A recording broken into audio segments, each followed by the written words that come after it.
Yes, ma'am. Okay, so you want to share your story about toxic relationships, about being in a toxic relationships, and how it impacted you, and how you got to the other side. Okay, honey child. Oh, girl. So, you done told these people that you are the little big sister and I'm the big little sister. And that's the truth. She is my mama's oldest and smallest child. So, she knows my life more than most people. But she also was not privy to a lot of the pain that I went through because I didn't share. So I appreciate the opportunity to be in this space and on this platform with you as you embark on your new journey of helping other people get to their healing. So I'm honored to be able to share. But okay, hey y'all, woo child. So I've been through a lot, but we're gonna talk about this marriage as this toxic relationship because that was the one. Okay, so I was like Brandy. I did not have a great relationship with my mom early out, so because of that, I allowed a lot of different things to happen in my life because I didn't know. I didn't talk to anybody. I didn't know any better. So I got to the point where I was in college and I'm like, yeah, I done already done got to college, boom. I ain't got no kids, boom. I'm out here living my best life. I'm thinking I'm doing the right thing. So I get to college and I'm going to school and I'm 3 years in. My parents say, we told you not to stay for summer. You went spring and summer. We didn't pay for that. So who gonna pay for it? I'm like, man, what? So they told me I had to leave school.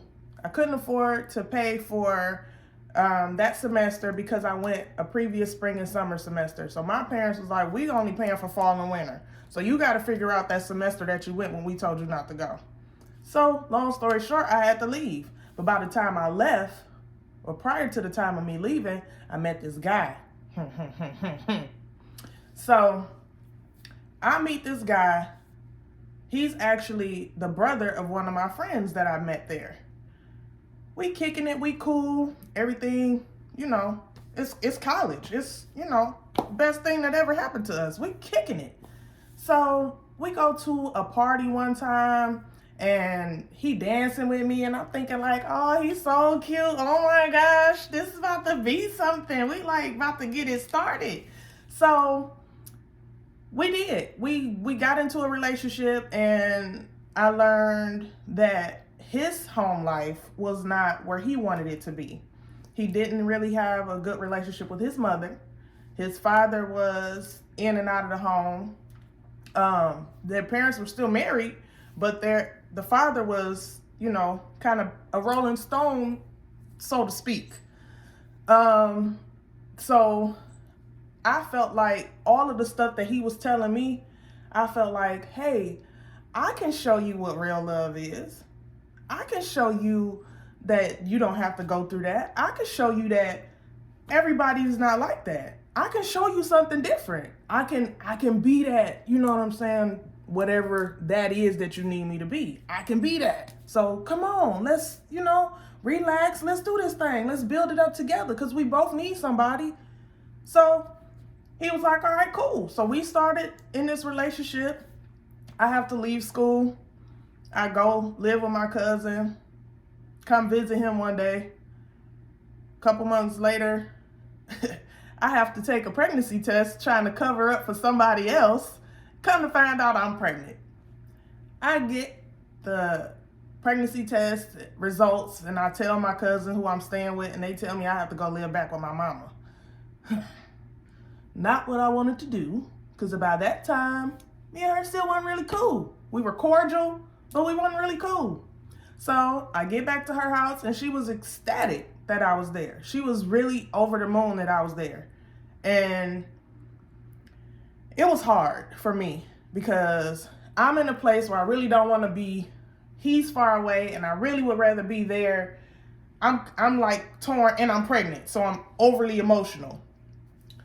We get married 8.5 months. I'm 8.5 months pregnant, and I have a car. My dad bought me a car.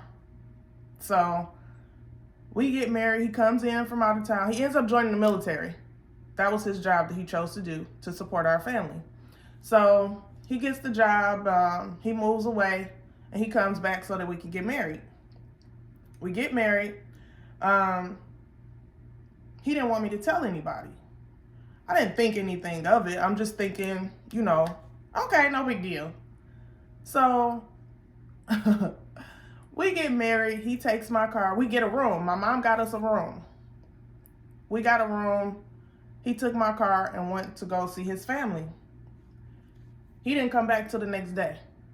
So I'm 8.5 months pregnant, sitting in the hotel room by myself on my wedding night. Miserable, but not thinking nothing of it. It ain't clicking for me yet. It still ain't clicking. I don't see none of the picture yet. So he comes back the next morning, and that day he has to leave. And then he tells me, when I get ready to take him to the bus station, I almost didn't come see you. And I'm like, what you mean? You knew we was doing this weekend? No, when I got off the bus and I saw you in the bus station, I almost didn't come to you. I almost got back on the bus and left because you big. I was like, you do know this a baby, right? Are you tripping? Like, what's up? Okay, whatever. So I'm not really putting no energy towards it. I'm like, whatever, he tripping. So I drop him off. I had a baby. My dad drives us down there 2 weeks later. We get down there, and as Brandy said, that's when all the hell broke loose. All of the hell. Not just a part of it, a little piece of it, all of the hell. The whole hell opened up and let everybody free. So they all came to my house too. So I was in a new place, no job, no friends, no family, no support, no nothing. I didn't know nobody but him and my newborn baby. We get a house on base. All of his friends start coming over, and they looking at me like they literally are playing video games at the foot of my bed because we don't have any sofa, no furniture, no nothing. I'm breastfeeding, okay? I got a whole baby right here suckling, and y'all at the bottom of my bed playing video games. Okay. Still, picture ain't there. It's not registering. So I'm sitting there with my baby time and time again, day in and day out. I'm alone. I'm completely alone.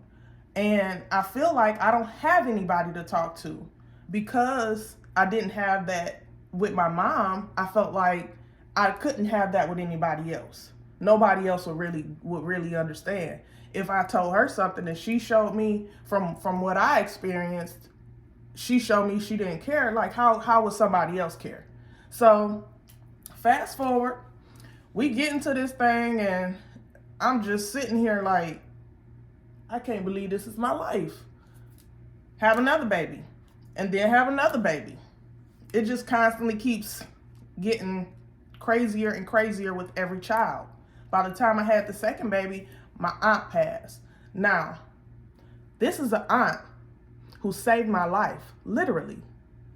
I tried to drown my entire family at a family reunion, not on purpose. I was scared. I was drowning. My sister tried to save me. I tried to drown her on accident. She pushed me out the way. My cousin came trying to save me. My bad, cuz. I'm just trying to survive. I'm not trying to kill you. I'm trying to live. Sorry. She pushed me because I'm trying to drown her. My auntie said, nah, let me show y'all how to do this. My auntie jumped in the water, dove up under me, pushed me up, and pushed me over and saved my life. When she passed, it was around Thanksgiving. This fool told me, you should be at home. You should be making my Thanksgiving dinner. You shouldn't be up there with your family. She already gone. It don't matter anyway. She don't know you there. I called him plenty of things, but I'm not going to repeat what I called him on here because this is a family occasion. But I called him plenty of things, and I didn't like him at all. Like, how dare you? She saved my life, and you're telling me that I should be there to cook for you?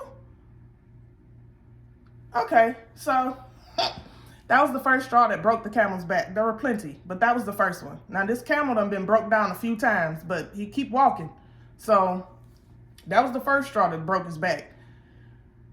He tells me, well, since you there, you ain't doing nothing.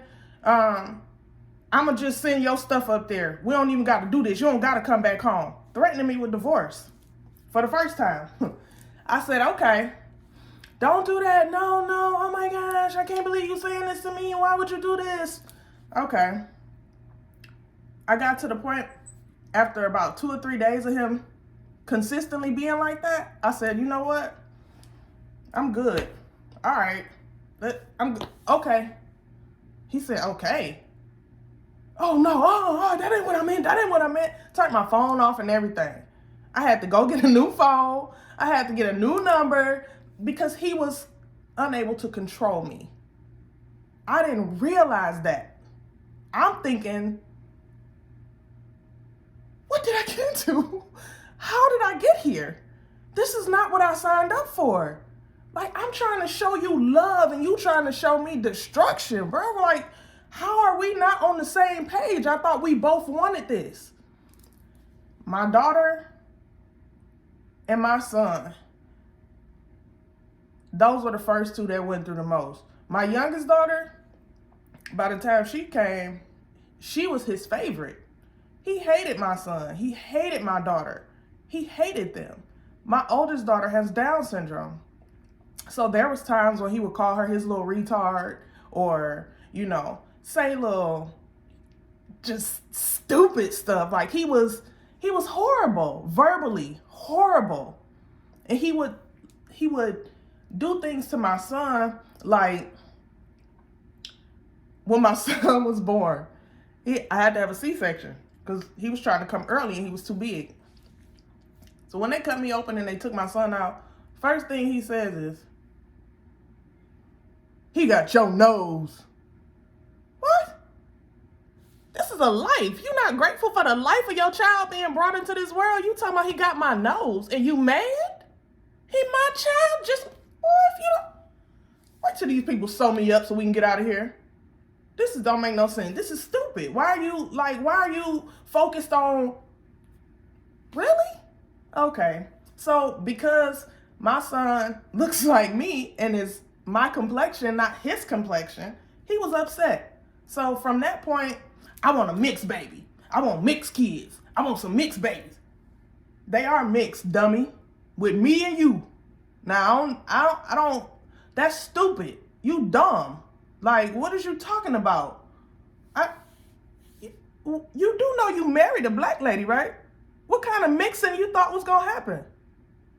Boy, you stupid. I didn't sign up for no idiot now. I thought you was, I thought you had a little something there. You know what I'm saying?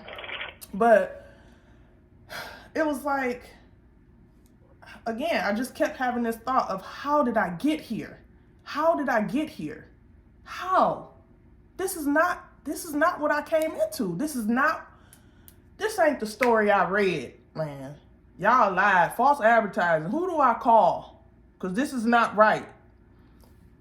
Get to the point where my youngest daughter's here. Again, that's his favorite. He want to do everything for her. He want to treat her better. He literally says, this is my favorite child. The first two were defective for you. Wow. That's a hard blow. And for his mother to tell me that we never should have had any more kids after the first one came with Down syndrome. Wow. Okay. So it's constant. The toxicity level, there's no cap on it. There's no ceiling to it. There's no sky that it can reach. It just goes. And when it goes hard. So I'm in this marriage with 3 kids under the age of 4. I'm 25. 25. You know, my brain just stopped developing at that age.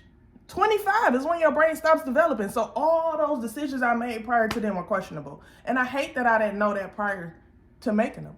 Because I wouldn't have, man, ain't no way. Ain't no way. So it was hard for me to constantly sit and watch when he did things directed at them.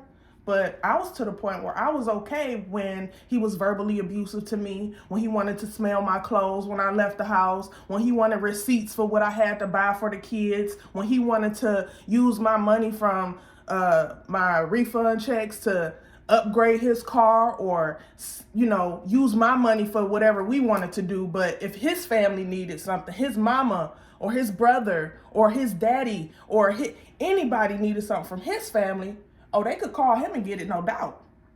But I live with you. I bore your children. Hey, I'm here. Remember? I'm here. Why do I have to show you receipts for diapers that you know your kids need? Why do I have to write you out a list of things that you know we need in the house when you live here? Like, really?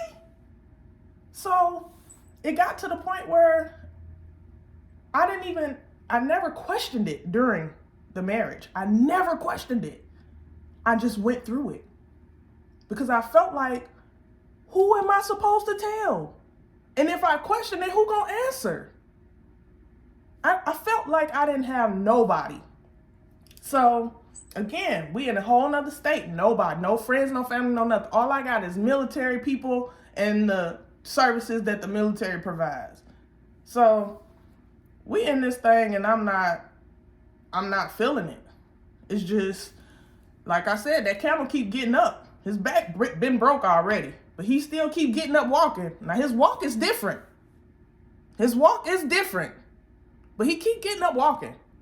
So that first straw broke his back, and he come back for some more. So we get to the point where we done bought a house. Well, he has bought a house, and we all live there. Got a new truck for the kids. He has his car that he bought when we got there because it was something that he always wanted to get. Not the best vehicle to purchase for a family, but something he always wanted to get. So we're in this house. We're living together. He becomes a supervisor. They start to have him over, people who are under him in the military. So he has about 4 or 5 subordinates come over to the house. They're getting ready to pick him up so they can go out of town. Not go out of town, but go out to the club for a night. So they pick him up, and it's maybe 2 girls, 2 guys, something like that. They come in the house. Hey, how you doing? Now, I've always been an entertainer at home, a home entertainer. I love having company over and cooking for people. I will make some chicken at midnight what? So that's what they were used to. People were always used to us entertaining. Go to their house. Y'all can go to their house. Let's go over here. And then we were the ones with kids. So it was easier for everybody to come to us. So when we got this house, our house became the spot. So we're there and we're chilling. These people come in my house and I'm, again, oblivious. I'm like, yeah, hey, how y'all doing? All right, y'all have a good night. So they leave, they come back. By the time they don't come back that night. No. They brought him back the next morning around 7, 8 o'clock. I don't trip. I don't say anything. Okay, you went out with your friends and had a good time. All right, whatever. Then, the next day, I need you to go take a test. Take a test for what? I mean, you know what I'm saying? We went to the strip club, and I got one of them VIP rooms, and you know what I'm saying? It's like, so I need you to go take a test. Okay, all right. So, again, that's my reaction. The same reaction I just gave y'all was the reaction I gave him. He blew up. What you mean? Okay, all right. What you mean? I mean, so you don't care? You don't care? Sir, why should I react that way? You've done what you were going to do already. Your choice has been made. Why am I going to give up so much energy to a choice you've already made? That doesn't make sense. So now what I need to do is take a test, right? That's what you said. What do I need to... How could you... That part is irrelevant. It's done. So let me take the test, get my positive results or negative results, and come back and let you know what they are. Okay? We go from there. Because you coming to me trying to get me upset, you're trying to incite reaction. And I didn't give you what you wanted. You're mad. I'm not. Because my whole purpose and point was to give you love, peace, a safe space. I was trying to be your cocoon to help you grow. You decided to turn me into one of them little hole, a mining hole, and drop your explosives down there so everything keep blowing up in my face. So I go take the test and I was negative. So I told him. He was upset that I didn't react the way he wanted me to react. Cool. Kind of kept going from there. He just kept kind of showing me these little signs that he wasn't really feeling it no more, but he wasn't saying anything. So by this time, I have earned my bachelor's. I've had multiple side hustles because he didn't really want me to work, because he didn't like me having money of my own that I could choose to do what I wanted to do with. He didn't like for me to... I had joined my sorority. He didn't like that because I had outlets. I was building and creating outlets. He didn't like that. He would tell me, well, you're going to find somebody better. You're going to find somebody taller, because he was short like my sister. So you're going to find somebody taller. You're going to find somebody better. You're going to find somebody nicer. You're going to find somebody... Okay, first off, I'm not looking. So can't find stuff when you're not looking for it. But okay, whatever. All right. I guess I will. Whatever comes is what's supposed to be for me. If something better comes along, then it's supposed to be there. Sucker. You're not the dictator of that.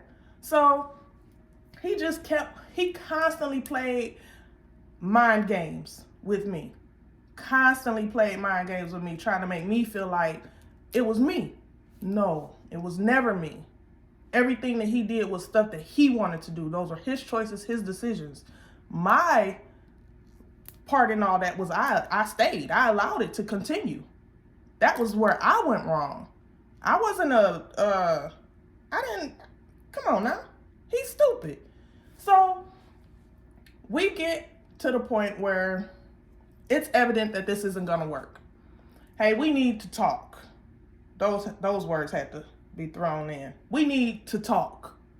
We talk. And we decide that it's not worth it no more. Let's just end it amicably. Let's just, co-parent. We got these kids. Let's just leave it and keep it moving. Okay, cool. So we start filing the divorce paperwork on our own, pro se, because he doesn't want to use a lawyer. He don't want nobody involved. Flashback, I had to call. He got mad at me one time because I threw a fork at him because he pushed my head into the wall. Oh, now one thing my mama did tell me was, what you ain't gonna do is put your hands on me. And if you put your hands on me, I'm putting mine back on you, and we gonna be in this thing tussling, brother. Because, no. And if I feel like I can't do nothing about it, I'm gonna pick something up and throw it at you. She did. And she did. And she did. She threw that fork right at his head. He tried to call his mama and tell on me. You telling on me? You was wrong. But you telling on me. Okay. So we end up having another situation like that. I end up calling, again, he in the military, I end up calling his first shirt, which is basically his supervisor, his main supervisor. First Shirt gets the local military police involved, which was the same division he worked for. So these are all his friends. He was upset. He was highly pissed off. So he was so mad at me that he told me nobody should ever know our business. Nobody should know what's going on in this house. So again, my mind like, I didn't do nothing wrong. I'm trying to protect myself and you telling me I can't?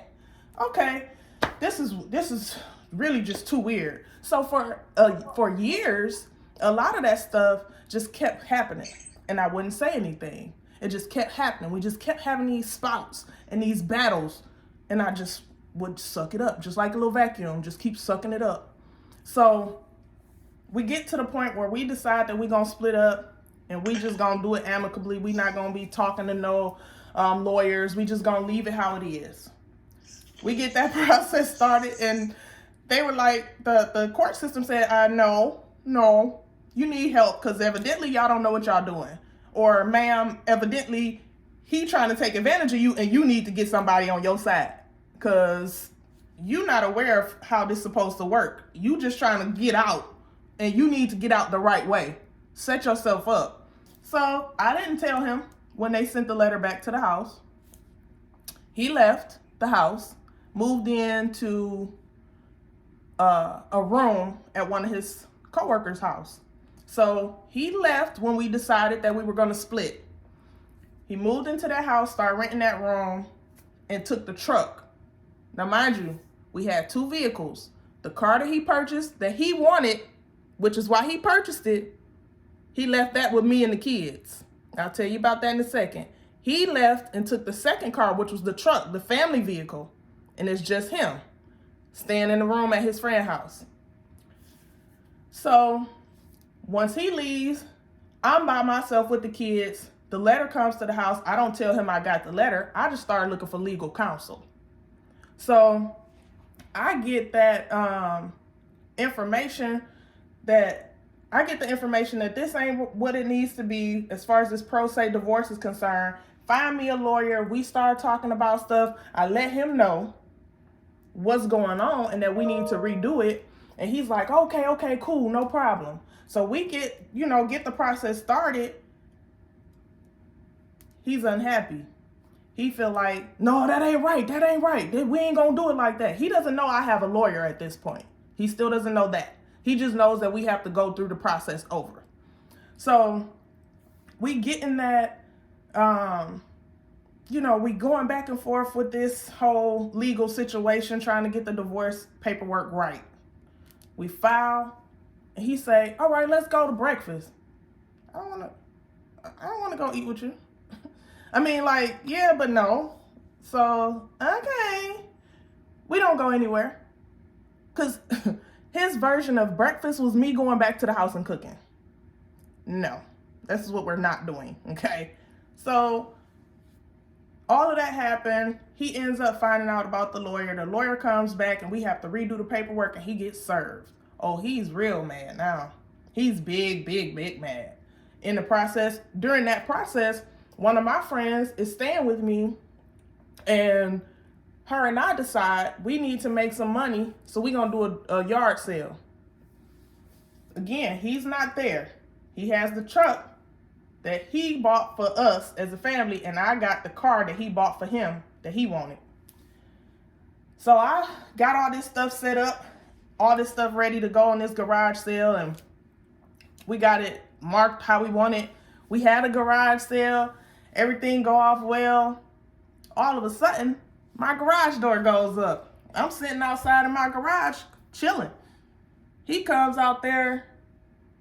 Where my money at? First of all, who are you talking to? And what money do you speak of, sir? The money from the garage sale. Y'all had the garage sale. Where my cut at? I don't owe you anything from a garage sale where I sold my stuff. You took your stuff with you.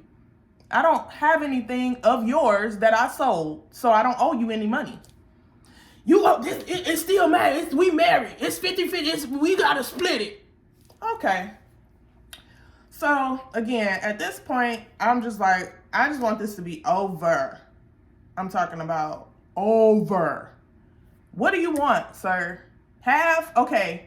I made up a number. I made like $125 that day. I told him I made $75 and gave him half of that.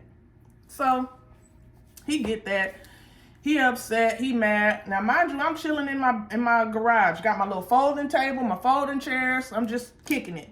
Got my phone on the table. He picks up my phone, throws it down on the cement in the garage. Phone is shattered. I mean, completely shattered. There's no way that this phone is going to work ever again. After he does that, he proceeds to go in the house. My friend was not there. Her sister had came and picked her up and took her to lunch after the garage sale. It's me and my kids there. And again, I'm sitting in the garage. He break the phone and go in the house. I don't follow behind him. I don't chase him. I sit there in awe, like in shock even. I can't believe he just did this. Like, what is he tripping on? It took me about 4 or 5 minutes before I got up and went in the house. When I went in the house, I saw my printer. So we had a home office.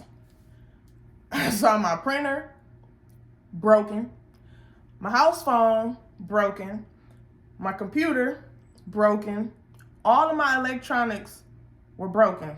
So everything, it was just horrible.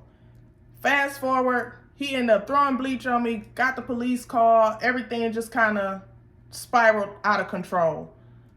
It was crazy for me to be in that situation, but I'm grateful that I was able to go to my neighbor and she was able to get me out. I talked to her, and when I talked to her, it was easy because she, like Brandy was saying, she showed me her scars. She let me see who she was. She let me see that she had been in this situation too, and she made it out. So I was like, okay, well, I know that I'm supposed to make it out then. I'm being shown that there's another side. So I gotta get out. I can't go back. There is no going back. So once we called the police, all that stuff kind of just, it's been a long battle. 10 years later, we in a way better place. Like, it took a lot of being honest with myself, living in truth, being honest with myself, respecting the fact that I have a purpose on my life, understanding that I have a gift, and a part of my gift is to share what I've been through so that other people can get to where they need to get to. So that's a little bit of my story. And I wrote a book about it too, y'all. So if y'all want to hear read the whole story, this is my book. It's called From His Partner to His Prey. It is available everywhere books are sold online. Working on getting it into the retailers, but we got to raise a little bit more fuss so they'll be, ready to put this thing in the stores on the shelves. But yes, From His Partner to His Prey is my story about how all that transpired and how I got out and where I'm at now. Amen.